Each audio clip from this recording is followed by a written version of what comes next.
नमस्कार, आप देख रहे हैं सिटी सेंटर शो। मुंबई से मैं हूं पूजा भारद्वाज और शो की शुरुआत कर रहे हैं श्रद्धा मर्डर केस से, जिस मामले में श्रद्धा के खत आने के बाद और भी नए खुलासे हुए हैं। ये जो खत है, श्रद्धा ने 2020 नवंबर महीने में लिखा था पुलिस को, जिसमें उन्होंने बताया था कि आफ्ताब ने उसे जान से मारने की कोशिश की, उसे धमकी दी कि उसे मारकर उसके टुकड़े करके फेंक देगा। ये शिकायत तो पुलिस को श्रद्धा ने की, लेकिन आखिर ऐसा क्या हुआ कि उन्होंने बाद में अपनी शिकायत वापस ले ली और उसके साथ रहने चली गई। सुनील सिंह की इस रिपोर्ट में आपको दिखाते हैं। मैं श्रद्धा विकास वालकर, मेरी उम्र 25 साल है और 26 साल के आफ्ताब अमीन पूनावाला के साथ रीगल अपार्टमेंट में रहती हूँ। आफ्ताब ने आज मेरा गला दबाकर मुझे मारने की कोशिश की, मुझे डराता है, ब्लैकमेल करता है। उसने मुझे काट कर टुकड़े टुकड़े कर फेंकने की धमकी भी दी है। ये पिछले 6 महीने से मेरी पिटाई करते आ रहा है, लेकिन मैं इसके पहले पुलिस थाने आने की हिम्मत नहीं जुटा पाई, क्योंकि इसने मुझे जान से मारने की धमकी दी है। आफ्ताब के माता पिता को भी ये सब पता है। वो वीकेंड पर मिलने आते हैं। हम अब तक एक साथ रहे क्योंकि हम शादी करने वाले थे और आफ्ताब के माता पिता का आशीर्वाद भी था, लेकिन अब मैं इसके साथ नहीं रह सकती। कल को अगर मुझे कुछ होता है तो इसके लिए आफ्ताब ही जिम्मेदार होगा। श्रद्धा ने लिखित शिकायत 23 नवंबर 2020 को तुलिंज पुलिस थाने में दिया था, लेकिन इसके बाद फिर से आफ्ताब के पास ही रहने चली गई और 2 साल बाद वही हुआ जिसका उसे डर था। 18 मई 2022 को दिल्ली के छतरपुर में आफ्ताब ने उसकी हत्या कर शव के 35 टुकड़े कर जंगल में फेंक दिया। श्रद्धा के इस शिकायत पत्र से तुलिंज पुलिस सवालों के घेरे में आ गई है।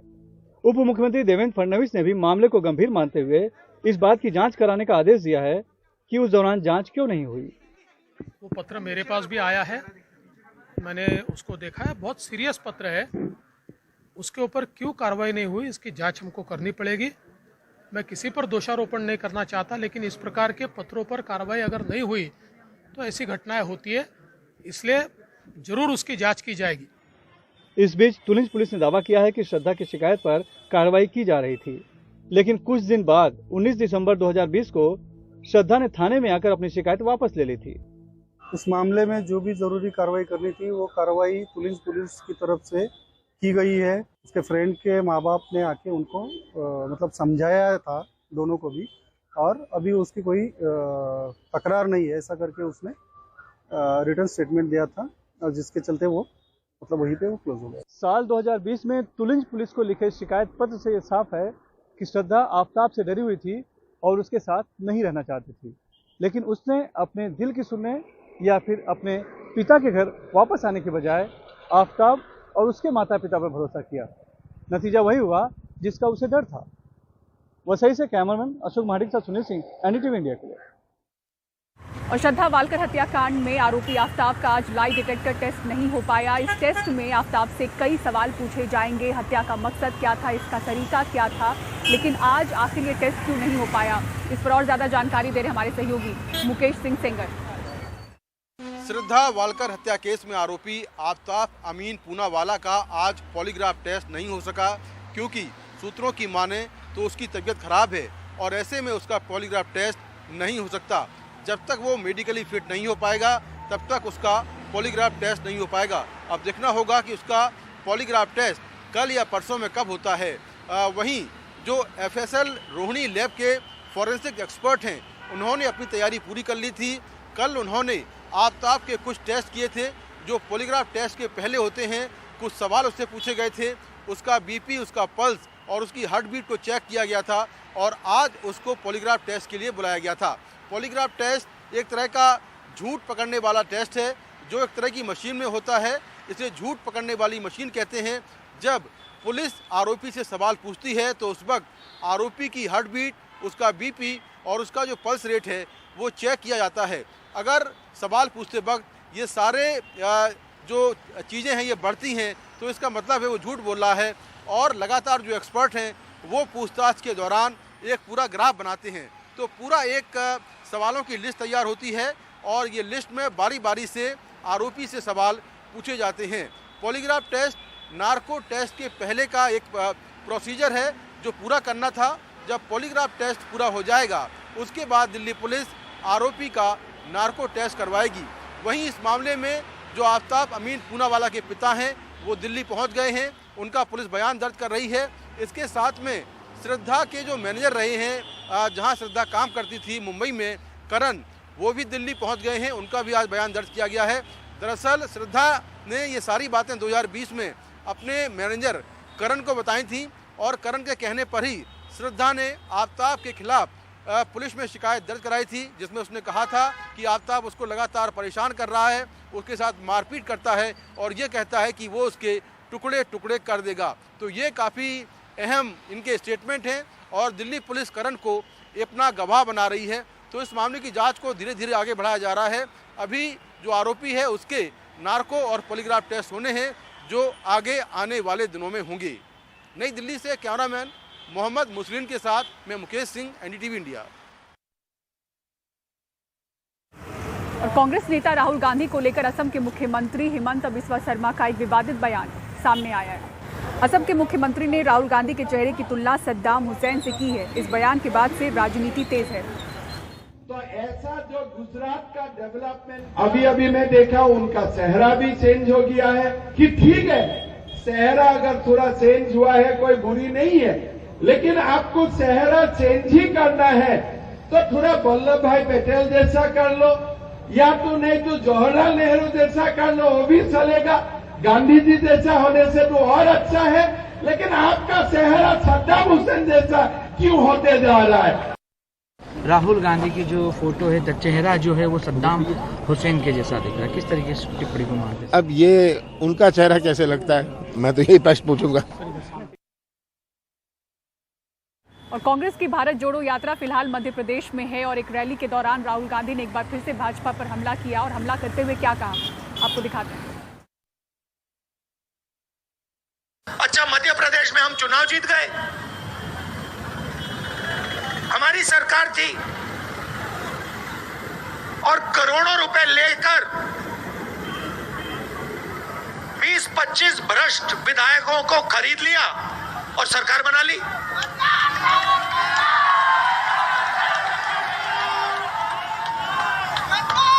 मेरा कहना है, हमने भारत जोड़ो यात्रा क्यों शुरू की? क्योंकि सब लोकतांत्रिक रास्ते बंद थे। लोकसभा बंद, चुनाव का रास्ता बंद। मध्य प्रदेश में हम चुनाव जीत के आए, प्रेस का रास्ता बंद। बाकी जो संस्थाएं, इंस्टीट्यूशंस हैं, उनको सबको आरएसएस, बीजेपी ने पकड़ रखा है, अपने लोग भर रखे हैं, जुडिशरी पे दबाव डाल रखा है, कोर्ट्स पे दबाव डाल रखा है। तो हमने सोचा एक ही रास्ता है और कोई रास्ता बचा नहीं है। सड़क पे उतरो, जनता से गले लगो, किसानों की बात सुनो, मजदूरों की बात सुनो, छोटे व्यापारियों की बात सुनो और उनसे सीधा जाके जुड़ जाओ। बीते दिनों चुनाव आयुक्त बने अरुण गोयल की नियुक्ति को लेकर सुप्रीम कोर्ट ने सवाल खड़े कर दिए हैं और उनकी नियुक्ति से जुड़ी फाइल मंगवाई गई है। दरअसल सुप्रीम कोर्ट में चुनाव आयुक्त की नियुक्ति के मसले पर बहस चल रही है और कोर्ट ने कहा है कि मुख्य चुनाव आयुक्त कोई ऐसा शख्स होना चाहिए जो कि प्रधानमंत्री पर भी कार्रवाई करने से न डरे। इधर सरकार ने कोर्ट में कहा है कि संसद के काम में कोर्ट को कदम रखने से बचना चाहिए। आशीष भार्गव की रिपोर्ट आपको दिखाते हैं। 21 नवंबर को चुनाव आयुक्त बनाए गए अरुण गोयल की फाइल सुप्रीम कोर्ट ने मंगा ली है। उसका कहना है कि वो उनकी नियुक्ति की प्रक्रिया देखना चाहता है। दरअसल चुनाव आयुक्तों की नियुक्ति पर सुनवाई होने के 3 दिन के भीतर ये नियुक्ति हुई है। इस मामले में अर्जी दाखिल होने के बाद ये नियुक्ति की गई। वीआरएस लेने वाले अफसर अरुण गोयल को चुनाव आयुक्त बनाया गया। अदालत ने कहा कि अच्छा होता अगर सुनवाई के दौरान नियुक्ति न होती। चुनाव आयुक्तों की नियुक्ति के मसले पर चल रही सुनवाई के दौरान बुधवार को सुप्रीम कोर्ट में टीएन शेषन की सख्त छवि को याद किया गया। जस्टिस के एम जोसेफ ने कहा कि मुख्य चुनाव आयुक्त को ऐसा होना चाहिए जो प्रधानमंत्री के भी दबाव में न आए। सुप्रीम कोर्ट ने कहा कोई भी सरकार जी हजूरी वाले अधिकारी को ही चुनाव आयुक्त बनाना चाहती है। सरकार को मनचाहे नतीजे मिलते हैं और अधिकारी को भविष्य की सुरक्षा, उससे गुणवत्ता और निष्पक्षता पर असर पड़ता है। जस्टिस रस्तोगी ने कहा कि नियुक्ति सरकार करती है तो इसे निष्पक्ष कैसे कहा जा सकता है। जोसेफ ने पूछा कि चुनाव प्रक्रिया में सरकार जजों को शामिल करना चाहती है या नहीं। Supposing the election commissioner sort of, is so weak-kneed. Yes, sir. That he says, okay, I tarries with it. He doesn't get around to doing it. will it not be a case of complete breakdown of the system then? It's just giving an example. Yes, honestly. The reason being that he's a man who's supposed to be completely insulated. Yes. So these are the aspects which perhaps the participation of a larger body instead of the cabinet. दूसरी तरफ सरकार ने साफ किया कि 1991 के बाद से चुनाव आयुक्तों की नियुक्ति में कोई खामी नहीं पाई गई है। इसकी एक प्रक्रिया है जिसके तहत ऐसी नियुक्तियां होती हैं। सरकार की ओर से पेश सॉलिसिटर जनरल तुषार मेहता ने यहां तक कहा कि ये संसद का कार्य क्षेत्र है, इसमें न्यायपालिका को दखल नहीं देना चाहिए। संविधान ने जो अधिकारों का बंटवारा किया है उससे अलग रास्ते पर नहीं जाना चाहिए। यदि आपके पास कोई सुझाव है तो आप संसद को दे सकते हैं। राष्ट्रपति मुख्य चुनाव आयुक्त की नियुक्ति करते हैं। अगर इसके लिए कानून नहीं है तो इसका मतलब ये नहीं कि ये अवैध है। सरकार ने दावा किया कि वो संविधान के मुताबिक काम कर रही है। ये बहस अभी आगे चलती रहेगी। चुनाव आयोग की भूमिका को लेकर हमेशा से सवाल उठते आए हैं, लेकिन इस बार मामला गंभीर है क्योंकि सवाल उठाने वाली खुद देश की सबसे बड़ी अदालत है और अब केंद्र सरकार को दस्तावेजों, फाइलों के जरिए सुप्रीम कोर्ट को यह विश्वास दिलाना होगा कि उसकी नियुक्तियों में कोई खामी नहीं है। नई दिल्ली से आशीष भार्गव, एनडीटीवी इंडिया। और मुंबई में खसरा का प्रकोप लगातार बढ़ता जा रहा है। अब तक 233 मामलों की पुष्टि हो चुकी है, वहीं 12 बच्चों की मौत हो चुकी है। सोहित मिश्रा की रिपोर्ट देखिए। मुंबई के एंटॉप हिल इलाके में खसरे के बढ़े मामलों के बाद अब गली गली में जाकर बीएमसी टीकाकरण अभियान चला रही है। टीकाकरण को लेकर लोगों के बीच गलतफहमी दूर करने और सही जानकारी देने के लिए अब मदरसों से भी इसका ऐलान किया जा रहा है। मोहतरम हजरात, एक जरूरी ऐलान समाअत फरमा लें। बीएमसी के जानिब से ये ऐलान किया जा रहा है कि जिन भी हजरात के घर में अगर कोई चेचक ज़दा है या किसी बच्चे को चेचक निकलने वाला है या किसी को चेचक निकल गया है तो उनसे गुजारिश है अंटाफिल बीएमसी में जाएं और वहां चेचक का टीका लगवाएं और चेचक के लिए दवा लेकर के आएं। खसरे के कारण मंगलवार को मुंबई से सटे नाला सोपारा में 1 साल के बच्चे की मौत हो गई। सबसे खराब हालत मुंबई के गोवंडी इलाके की है। 24 वर्षीय शाहीन के 14 महीने के बच्चे फजल की तबीयत खराब होने के बाद उसे मुंबई के राजावाड़ी अस्पताल में ले जाया गया, लेकिन बच्चे की मौत हो गई। बच्चे ने खसरे से बचने वाले टीके नहीं लिए हुए थे। अब आप मुझे बताइए, क्या आपने जो टीकाकरण होता है वो सब किया हुआ था? 9 महीने में बच्चे को वैक्सीन देना होता है। मेरी तबीयत खराब थी, मैं एडमिट थी ना, तो उसके चक्कर में नहीं हुआ था। मेरी बहन मेरे बच्चे को संभालती थी तो उसको इतनी नॉलेज नहीं थी। बीएमसी अधिकारियों के मुताबिक बच्चों का टीकाकरण ना होना, माता पिता को टीके की जानकारी ना होना और माइग्रेशन के कारण टीका ना लगना इसकी वजह है। मीजल्स ये जो है वैक्सीन प्रिवेंटेबल डिसीज है। अगर ये मीजल्स के केसेस हमें ज़्यादा दिखाई दे रहे हैं तो इसका क्लियर कट मतलब है कि वैक्सीनेशन का कहीं कहीं एरिया में प्रभाव कम है। अक्टूबर से लेके आउटब्रेक हमें ज़्यादा रिपोर्ट हो रहे हैं। आउटब्रेक का मतलब है एक जगह पर 5 सस्पेक्टेड मीजल्स के केसेस मिलते हैं तो उसे हम आउटब्रेक कहते हैं। उसमें हमें ऐसे दिखाई दिया कि 20,000 जो केसेस है बच्चे हैं उनका वैक्सीनेशन हुआ नहीं है, तो तुरंत हम लोगों ने उनके वैक्सीनेशन के लिए एक कार्यवाही चालू की। जिन बच्चों की खसरे के कारण मौत हुई है उसमें से अधिकांश बच्चे ऐसे हैं जिन्हें खसरे के साथ ही निमोनिया, लूज मोशन या इस तरह के और कई बीमारियां हुई जिसका असर उनके इम्यूनिटी सिस्टम पर पड़ा। मुंबई से कैमरा पर्सन राजेंद्र दयालकर के साथ Sohit Mishra, NDTV India.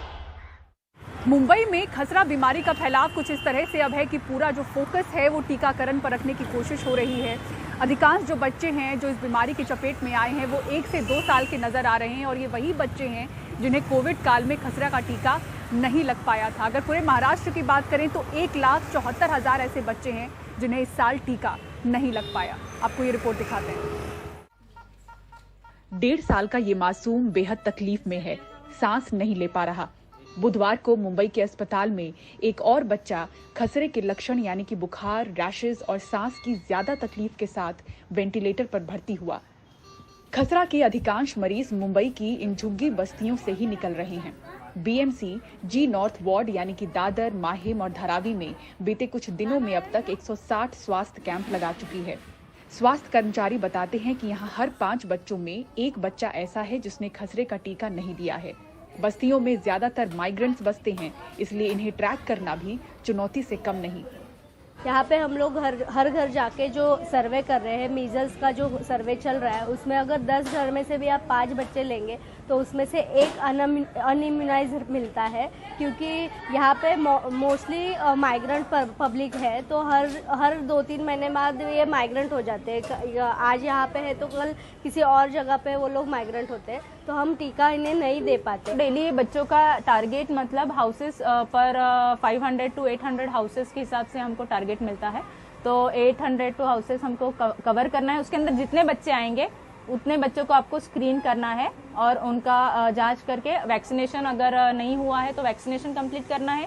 Fever with rash है तो उनको रेफर करके या अपने डिस्पेंसरी पे लेवल पे ट्रीट हो सके तो डिस्पेंसरी लेवल पे ट्रीट करके उनको विटामिन ए की मात्रा देना है। इस साल सितंबर तक महाराष्ट्र में 5 साल से कम उम्र के 1,74,000 बच्चों को खसरे का टीका नहीं लग पाया है। मालेगांव और मुंबई उन शहरों की सूची में सबसे ऊपर है जहां अधिकतम संख्या में बच्चों को खसरे के टीके की खुराक नहीं मिली है। मंगलवार को 1 वर्षीय लड़के की मौत के साथ ही मुंबई में खसरे के प्रकोप के कारण मरने वालों की संख्या 11 तक पहुंच गई है। इनमें से 2 रोगी मुंबई से बाहर के हैं, जबकि 12 नए मरीज मिलने के बाद कुल संक्रमितों का आंकड़ा 220 पहुंच चुका है। स्वास्थ्य कर्मचारी बताते हैं कि मीजल्स के अधिकांश मरीज 1 से 2 साल की उम्र के बीच के हैं, जिन्हें कोविड काल में टीका नहीं लग पाया। अभी जो बच्चे केसेस में आ रहे हैं ज्यादा सस्पेक्ट, वो 1 से 2 साल के जो कि कोविड में पैदा हुए थे और वो कोविड के कारण उन्होंने टीके नहीं ले पाए थे उन्होंने, तो अभी जाके वो सस्पेक्ट बन रहे हैं। तो मैं ज्यादा से ज्यादा कोशिश कर रहे हो हम लोग कि जाके उन लोग को टीके करें। मुंबई शहर 24 वार्ड्स में बटा हुआ है। इनमें से करीब 50% वार्ड की झुग्गियों में खसरा फैल चुका है। अस्पतालों में मीजल्स के मरीजों के लिए बेड बढ़ाए जा रहे हैं। मुंबई से पूजा भारद्वाज, एनडीटीवी इंडिया।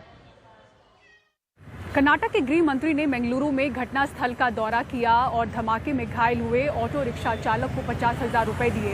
इधर कर्नाटक पुलिस महानिदेशक ने बताया कि सही समय पर एनआईए जांच अपनी हाथ में ले लेगी। निहाल किदवई की रिपोर्ट आपको दिखाते हैं।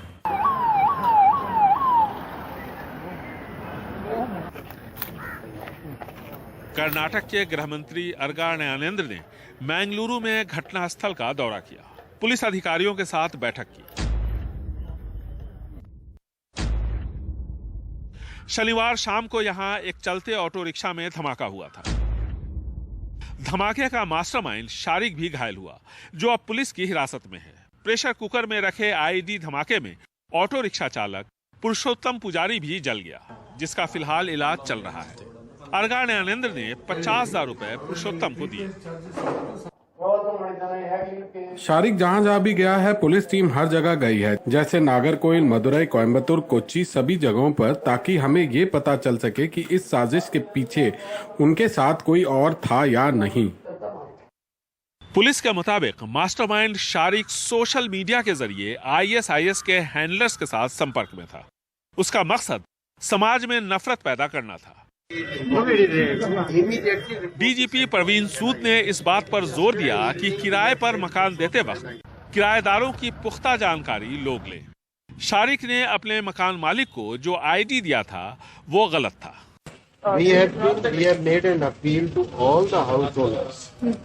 हम सभी मकान मालिकों से अपील करते हैं कि वे किराएदारों की पुख्ता जानकारी इकट्ठा करें। लाखों की संख्या में मकान किराए पर दिए जाते हैं, उनकी आईडीज को चेक करें। पुलिस के भरोसे ना रहें, ये उनके हित में है। हालांकि शारिक के मामले में उसने फर्जी आधार कार्ड मकान मालिक को दिया था, ऐसे में क्या कहा जा सकता है। धमाका चलते हुए ऑटो में हुआ था।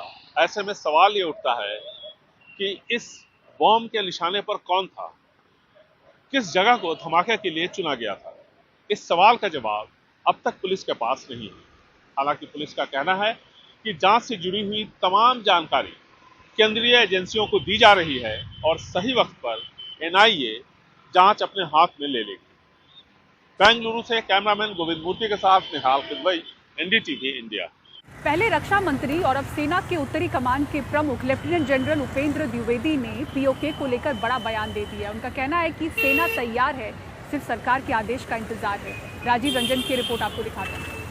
As far as the Indian Army is concerned, Indian Army will carry out any order which is being given by the Government of India.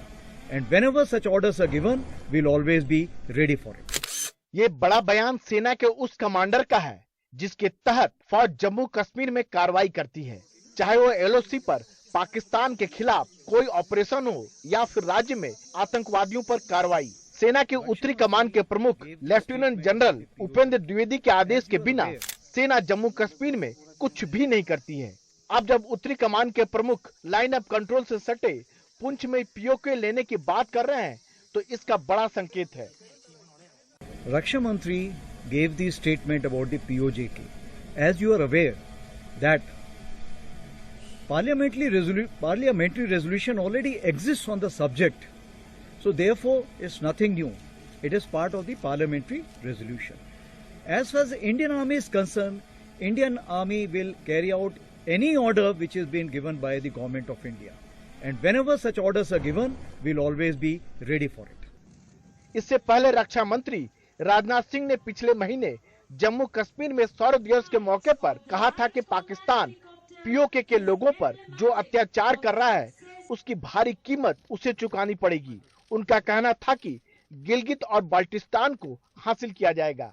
इसी महीने हिमाचल प्रदेश में जब लोगों ने रक्षा मंत्री से POK को लेकर सवाल पूछा तो बोले, धैर्य रखिए।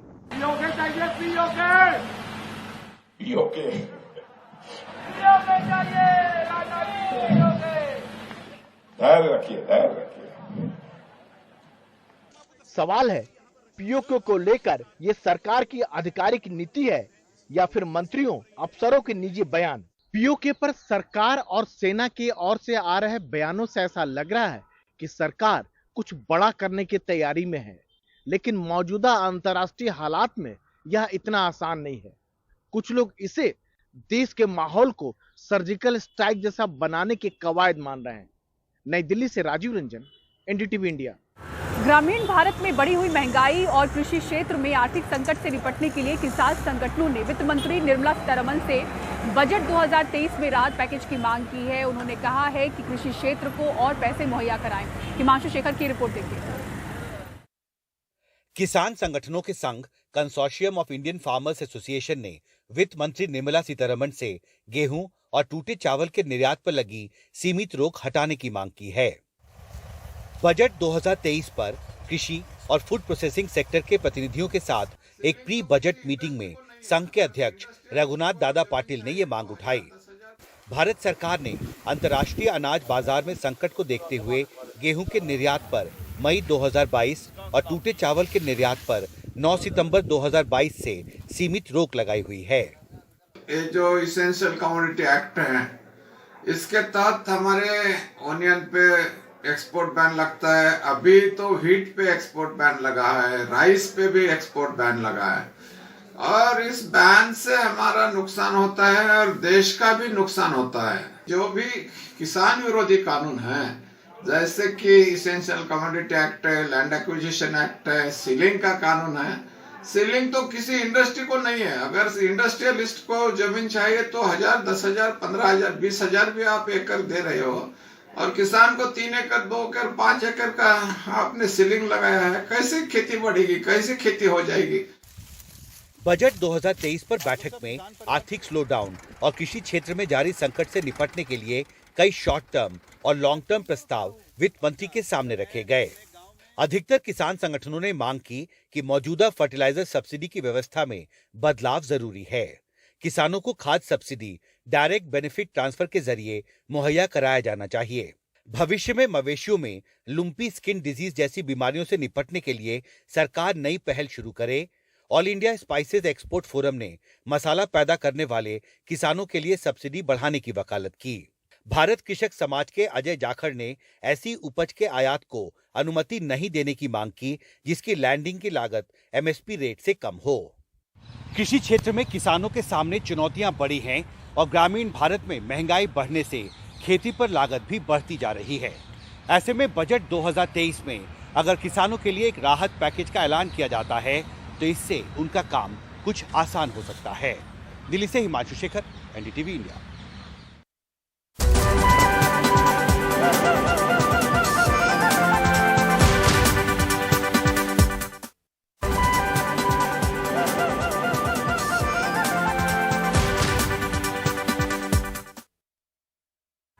अब आइए आपको दिखाते हैं ट्रेन में लगी आग की तस्वीरें। मध्य प्रदेश में बैतूल स्टेशन से आगे आउटर पर खड़ी एक खाली ट्रेन में आग लग गई। ये train Indore Bhopal memo express थी।